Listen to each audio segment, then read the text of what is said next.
പരിശുദ്ധമായ ഖുർആൻ നാം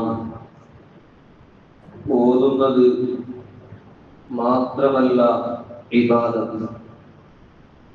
ഖുർആൻ കേൾക്കലും ഇബാദത്താണ്. അതുപോലെ മുസ്ഹഫിലേക്ക് നോക്കലും ഇബാദത്താണ്. നോക്കൽ കൊണ്ട് തന്നെ പ്രതിഫലം ലഭിക്കുന്ന ചില കാര്യങ്ങളുണ്ട്. ഒരു ഹദീസിൽ ഹബീബ് റസൂലുള്ളാഹി സ്വല്ലല്ലാഹു അലൈഹി വസല്ലം തങ്ങൾ പഠിപ്പിക്കുന്നു, ഖംസു മിനൽ ഇബാദ, 5 കാര്യങ്ങൾ ഇബാദത്തിൽപ്പെട്ടതാണ്. ഒന്ന്, ഖില്ലത്തു ത്വആം, ഭക്ഷണം കുറക്കുക, കുറച്ച് തിന്നുക, ഇത് ഇബാദത്താണ്. പിന്നെ വൽ ഖുഊദു ഫിൽ മസാജിദ്, പള്ളിയിൽ ഇരിക്കുക, ഇബാദത്തൊന്നും ചെയ്യാതെ പള്ളിയിൽ ഉണ്ടാതിരിക്കുക, ഇതും ഇബാദത്താണ്. മൂന്നാമതായി വന്നദറു ഇലൽ കഅബ, കഅബയിലേക്ക് നോക്കിയിരിക്കൽ, കഅബ ശരീഫിലേക്ക് നോക്കിയിരിക്കൽ ഇബാദത്താണ്. കഅബയിലേക്ക് പോയാൽ ആദ്യത്തിന്റെ നോട്ടത്തിൽ കാണുമ്പോഴുള്ള ദുആക്ക് ഇജാബത്തുണ്ടെന്ന് കാണാം. ആദ്യമായി കഅബ നോക്കുമ്പോൾ എന്താണോ ദുആ ചെയ്യുന്നത് അതിന് ഉത്തരം കിട്ടുന്നു. അങ്ങനെ കഅബയിലേക്ക് നോക്കിയിരിക്കലും ഇബാദത്താണ്. വന്നദറു ഫിൽ മുസ്ഹഫ്, മുസ്ഹഫിലേക്ക് നോക്കലും ഇബാദത്താണ്. ഒരാൾക്ക് ഖുർആൻ ഓതാൻ അറിയില്ല, പക്ഷേ മുസ്ഹഫ് ഇങ്ങനെ ദിവസവും ഇങ്ങനെ നോക്കിക്കൊണ്ട് പോകും, അതും ഇബാദത്താണ്. അഞ്ചാമതായി പറയുന്നു വന്നദറു ഇലാ വജ്ഹിൽ ആലിം, ഒരു ആലിമിന്റെ മുഖത്തിലേക്ക് നോക്കലും ഇബാദത്താണ്.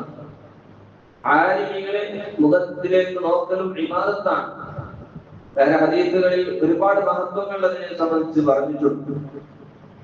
മറ്റൊന്ന് ഉമ്മ ഉപ്പാന്റെ മാതാപിതാക്കളുടെ മുഖത്തിലേക്ക് നോക്കലും ഇബാദത്താണ്. ഹദീസ് നോക്കൂ, മാ മിൻ റജുലിൻ യൻദുറു ഇലാ വജ്ഹി വാലിദൈഹി നദറ റഹ്മത്തിൻ ഇല്ലാ കുതിബ ലഹു ബിഹാ ഹജ്ജത്തുൻ മഖ്ബൂലത്തുൻ മബ്റൂറ. ഏതെങ്കിലും ഒരാൾ തന്റെ മാതാപിതാക്കളുടെ മുഖത്തിലേക്ക് റഹ്മത്തിന്റെ നോട്ടം നോക്കിയാൽ, ചൊടിച്ചിട്ടല്ല, ദേശത്തിലല്ല, ആ റഹ്മത്തിന്റെ, അല്ലാഹു തആല പറഞ്ഞു വഖുർ റബ്ബിർഹംഹുമാ കമാ റബ്ബയാനി സഗീറ വഖ്ഫിദ് ലഹുമാ ജനാഹ ദുല്ലി മിനർ റഹ്മ. റഹ്മത്തിന്റെ ചരകങ്ങൾ മാതാപിതാക്കൾക്ക് താഴ്ത്തി കൊടുക്കണം എന്ന് പറഞ്ഞില്ലേ? അങ്ങനെ റഹ്മത്തിന്റെ നോട്ടം മാതാപിതാക്കളുടെ മുഖത്തിലേക്ക് നോക്കിയാൽ അവനിക്ക് മഖ്ബൂലായ മബ്റൂറായ ഹജ്ജിന്റെ പ്രതിഫലം എഴുതപ്പെടുന്നതാണ്. അപ്പോ സാബി ചോദിച്ചു, 1,00,000 പ്രാവശ്യം നോക്കിയാലോ? അത്ര കിട്ടും, അത്രയും ഹജ്ജിന്റെ പ്രതിഫലം കിട്ടും. അതുകൊണ്ട് നോക്കിയാൽ തന്നെ ഇബാദത്തിന്റെ പ്രതിഫലമാണ് മുസ്ഹഫിലേക്ക് നോക്കുക എന്നത്. ഞാൻ പറഞ്ഞു, ഖുർആൻ കേൾക്കൽ, മറ്റുള്ളവർ ഓതുന്നത് കേൾക്കുന്നത് ഇബാദത്താണ്. നമുക്കറിയില്ല, അപ്പൊ മറ്റുള്ളവർ ഓതുന്നത് എന്താക്കാണ്? കേൾക്കലും ഇബാദത്താണ്. ഒരിക്കൽ ഹബീബായ റസൂലുള്ളാഹി സ്വല്ലല്ലാഹു അലൈഹി വസല്ലം തങ്ങൾ അബ്ദുല്ലാഹി ഇബ്നു മസ്ഊദ് റളിയല്ലാഹു അൻഹു വിളിച്ചുകൊണ്ട് പറയുന്നു, ഇഖ്റ അലയ്യൽ ഖുർആൻ, എനിക്ക് ഖുർആൻ ഓതി തരുക. അപ്പോൾ അബ്ദുല്ലാഹി ഇബ്നു മസ്ഊദ് റളിയല്ലാഹു അൻഹു നല്ല ശബ്ദമുള്ള, നല്ല ഓതറിയുന്ന, നല്ല ഖിറാഅത്തിന്റെ ആളാണ്. അവിടെ തങ്ങൾക്കാണല്ലോ ഖുർആൻ അവതരിക്കപ്പെട്ടത്, എന്നിട്ട് തങ്ങൾക്ക് ഞാൻ ഓതി തരണം.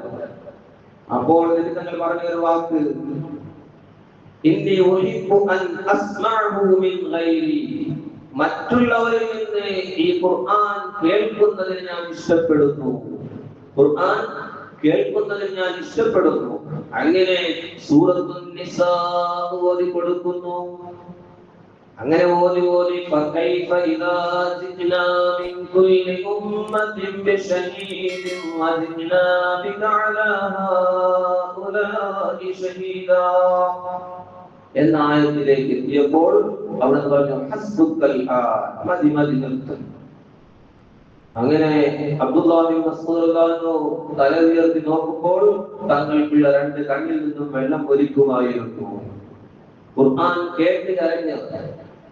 എന്താണ് ഓതിയ ആയത്ത്?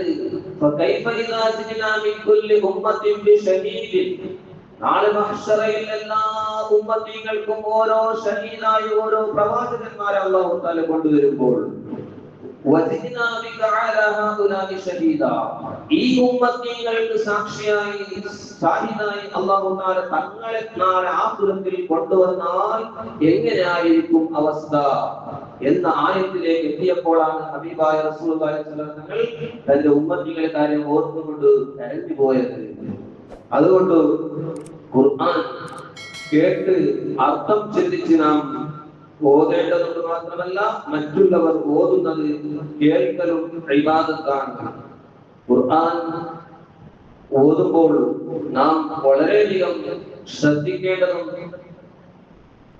അദബുകൾ പാലിക്കേണ്ടതുമുണ്ട്. നമുക്ക് ഖുർആൻ ഖത്തം തീർന്നാൽ മതി എന്ന ഉദ്ദേശത്തിൽ മാത്രം ഓതിയാൽ പോരാ. പിന്നെയോ ഖുർആൻ ഒരുപാട് നിയമങ്ങളും അതിന്റെ തജ്വീദ് അനുസരിച്ച് തന്നെ ഓതണം, അല്ലെങ്കിൽ അത് ഖുർആൻ ആവുകയില്ല. മഹാനായ ഗസ്സാലി ഇമാം തന്റെ ഇഹ്യാ ഉലൂമുദ്ദീനിൽ അനസ് ബിൻ മാലിക് റളിയല്ലാഹു അൻഹു പറയുന്ന ഒരു കാര്യം പറയുന്നു, റുബ്ബ ഖാലിൽ ലിൽ ഖുർആൻ വൽ ഖുർആൻ യൽഅനുഹു. എത്ര ഖുർആൻ ഓതുന്നവരുണ്ട്, ഖുർആൻ അവരെ ശപിച്ചു കൊണ്ടിരിക്കുന്നു. എന്താണ് കാരണം? ഖുർആൻ ഓതേണ്ട ക്രമത്തിൽ ഓതണം. നിങ്ങൾ നോക്കൂ,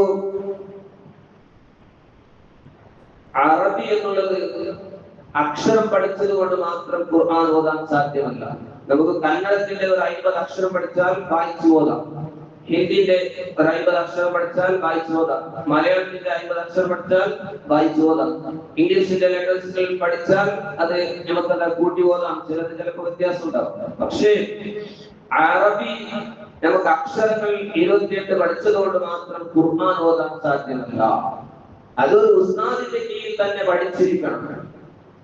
കാരണം ഖുർആൻ പോലെ ചിലപ്പോൾ ഓതാനുണ്ടാവുകയില്ല. ഇൻഷാ അല്ലാഹ് ചില വിഷയം ഞാൻ പറയാം. നിങ്ങൾ നോക്കൂ, ഖുർആൻ ഓതണമെങ്കിൽ 3 ഷർത്തുകളുണ്ട്. ഒന്ന്, സനദ് മുത്തസിലായ ഒരു ഉസ്താദിൽ നിന്ന് പഠിച്ചിരിക്കുക. അതായത് സനദ് മുത്തസിലാവുക പറയുന്നത് ജിബ്രീൽ അലൈഹിസ്സലാം ഹബീബായ റസൂലുള്ളാഹി സ്വല്ലല്ലാഹു അലൈഹി വസല്ലം ഓതിക്കൊടുത്തു. അവിടുന്ന് നബി സ്വല്ലല്ലാഹു അലൈഹി വസല്ലം സ്വഹാബത്തിന് ഓതിക്കൊടുത്തു. അവിടുന്ന് വന്ന് നമ്മുടെ ഉസ്താദുമാർക്കുള്ള ആ ശൃംഖല എന്താവണം? തട്ടിയിരിക്കണം, സനദ് മുത്തസിലാവണം, അവരിലേക്ക് ചേർക്കണം. നമുക്ക് സാധാരണ ഇപ്പോ കോളേജുകളിൽ ബിരുദം കൊടുക്കുമ്പോൾ അവിടെ ഹിസ്ബ് എന്ന് പറഞ്ഞിട്ട് ക്ലാസ് ഉണ്ടാവും 40 ദിവസത്തിൽ. ഹിസ്ബിൽ എന്താണ് പഠിപ്പിക്കുന്നത്? ഖുർആൻ പഠിപ്പിക്കുന്നു. പ്രത്യേകമായ ഒരു ഉസ്താദ് വരുന്നു. അങ്ങനെ അവിടുന്ന് ഓത് തരുന്നത് മാത്രമല്ല, നമ്മുടെ ഓത്തൊന്ന് കേൾക്കുന്നു. അങ്ങനെ ഓത്ത് കേട്ട് നിന്റെ ഓത്ത് ശരിയുണ്ട്, നിനക്ക് ഞാൻ സനദ് മുത്തസിലാക്കി തന്നു എന്ന് പറഞ്ഞാൽ അവിടെ എന്തായി? നമ്മുടെ ശൃംഖല അവിടത്തേക്ക് എത്തുന്നു. അങ്ങനെ ആ ഉസ്താദിൽ നിന്ന് നാം എന്താക്കണം? പഠിക്കണം. രണ്ടാമത്, ഖുർആൻ 7 കാര്യങ്ങളും ഖുർആനുകൾ 7 ഖിറാഅത്തുണ്ട് ഖുർആനിൽ. നാം ഓതുന്നത് ഹഫ്സ് ഇബ്നു ആസിം റളിയല്ലാഹു അൻഹുവിന്റെ ഖിറാഅത്ത് അനുസരിച്ചാണ്. നമ്മുടെ സാധാരണ ഇപ്പോ കൽപ്പിൽ വരുന്ന മുസാഫല്ല ഇവിടത്തേക്ക് അതേ ഖിറാഅത്താണ്. ഹഫ്സ് ഇബ്നു ആസിം റളിയല്ലാഹു അൻഹു ഖിറാഅത്ത്. അങ്ങനെ ഏതെങ്കിലും ഒരു ഖിറാഅത്ത് അനുസരിച്ചായിരിക്കണം. 7 ഖിറാഅത്ത് അല്ലാത്ത ഒരു ഖിറാഅത്ത് ഇല്ല. 7 ടൈപ്പിന് ഖിറാഅത്തുണ്ട്. നാം മാലിക്കിയോ മിന്നിനൊന്നും മലിക്കിയോ ഉമ്മിത്തിനാണ്ടോത്തും ഉദാഹരണം പറഞ്ഞു. അങ്ങനെ 7 വിധത്തിലുള്ള ഖിറാഅത്തുണ്ട്. പക്ഷെ നമ്മുടേത് ഹഫ്സ് ഇബ്നു ആസിം റളിയല്ലാഹു അൻഹു ഖിറാഅത്ത്. അങ്ങനെ ഏതെങ്കിലും ഒരു ഖിറാഅത്ത് അനുസരിച്ച് ആയിരിക്കണം ഓതേണ്ടത്. മൂന്നാമത്തെ ഷർത്ത്, റസ്മുൽ ഉസ്മാനി മനസ്സിലാക്കി അത് അറിഞ്ഞ് ഓതിയിരിക്കണം. കാരണം റസ്മുൽ ഉസ്മാനി കഴിഞ്ഞ ക്ലാസ്സിൽ പറഞ്ഞിരുന്നു, അത് ഉസ്മാൻ ഉണ്ടാക്കിയ മുസാഫിൽ എന്തെല്ലാം നിയമങ്ങളുണ്ടോ അതനുസരിച്ച് ഓതാൻ അറിയുന്ന ആളായിരിക്കണം. നിങ്ങൾ നോക്കൂ, ഖുർആൻ ഒരു അക്ഷരം തെറ്റിയാൽ എന്തെല്ലാം അർത്ഥം ചേഞ്ചസായി പോകും.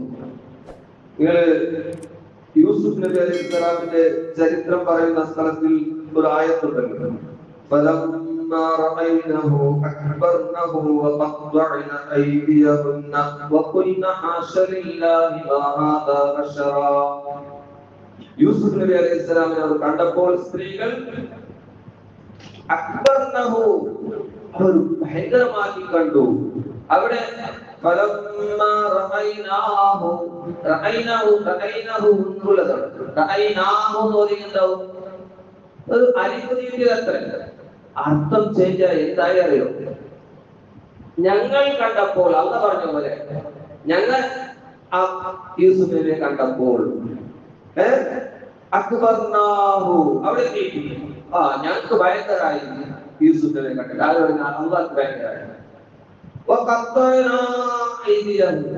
ഞങ്ങൾ അവരെ കൈ മുറിച്ചു, ഞങ്ങൾ മുറിച്ചു.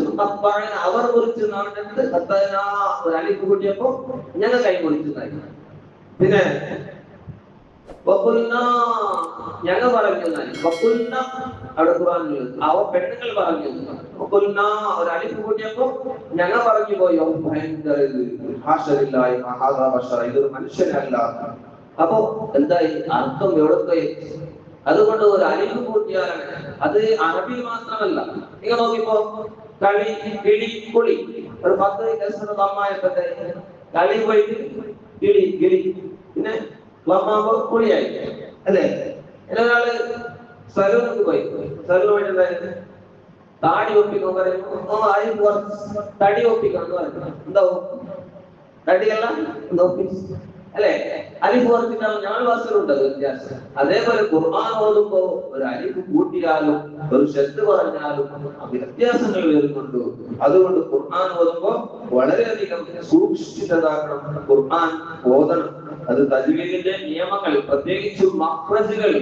നിങ്ങൾ നോക്കൂ, മഹാനായ ഉമർ ഇബ്നു ഖത്താബ് റളിയല്ലാഹു പറയുന്നു, അന അഫ്സഹു മൻ നതഖ ബില്ലാഹ്, ലാദ് ഉച്ചരിച്ചത് ഏറ്റവും ഫസീഹായി കൃത്യമായി ഉച്ചരിച്ചവൻ ഞാൻ. ഉമർ എന്നാണ് കറാമത്തുകളെ കൊണ്ടുവരുന്നത്. ഉമർ എന്നാണ് കറാമത്ത് പറയുന്നവിടെ ലാദ് ഭയങ്കരമായിട്ട് ഉച്ചരിച്ചാണ് കറാമത്ത് പറയുന്നത്. ഔലിയാക്കൾ കറാമത്ത് പറയുന്നില്ല. അപ്പൊ ലാദ് ഉച്ചരിക്കുന്നത് കറാമത്ത്. അത്ര ലാദ് ഉച്ചരിക്കാൻ അത്ര പ്രയാസമുണ്ട്. അപ്പൊ അക്ഷരങ്ങളെ കൊണ്ട് ഏറ്റവും കഷ്ടമുള്ള ഒരു പ്രയാസത്തിൽ ഉച്ചരിക്കേണ്ട ഒരു അക്ഷരമാണ് ലാദ്. അതുകൊണ്ട് മഖ്റജുകളെല്ലാം കൃത്യമായി ഉച്ചരിച്ചുകൊണ്ട് അതിന്റെ സിഫത്തുകൾ പഠിക്കേണ്ടതുണ്ട്. ഒരുപാട് സിഫത്ത് അക്ഷരം വരുന്ന ആ ശബ്ദം, അതാണ് അതിന്റെ രൂപം, വ്യത്യാസങ്ങൾ ഉണ്ടാവും. കാറ്റ് വരുന്നതുണ്ട്, അതേപോലെ നാവ് ഉയരേണ്ടതുണ്ട്, അണ്ണാക്കിലേക്ക് ചേർത്തി പോകുന്നുണ്ട്. ഇങ്ങനെ പലതരത്തിലുള്ള നിയമങ്ങൾ ഖുർആനിലുണ്ട്. അതുപോലെ സാക്കിനായ നൂൻ തൻവീനിന്റെ 5 നിയമങ്ങൾ, സാക്കിനായ മീമിന്റെ 3 നിയമങ്ങൾ, ഇങ്ങനെ തർഖീഖ്, തഫ്ഖീം, റാഇദതും അതുപോലെ മറ്റക്ഷരങ്ങൾ എല്ലാം അനുസരിച്ച് ഓതുമ്പോഴാണ് ഖുർആൻ ആകുന്നത്. അങ്ങനെ ഓതിയാൽ എന്തെല്ലാം പ്രതിഫലമുണ്ട് ഇൻഷാ അല്ലാഹ് നമുക്ക് നാളെ നോക്കാം. അല്ലാഹു സുബ്ഹാനഹു വ തആല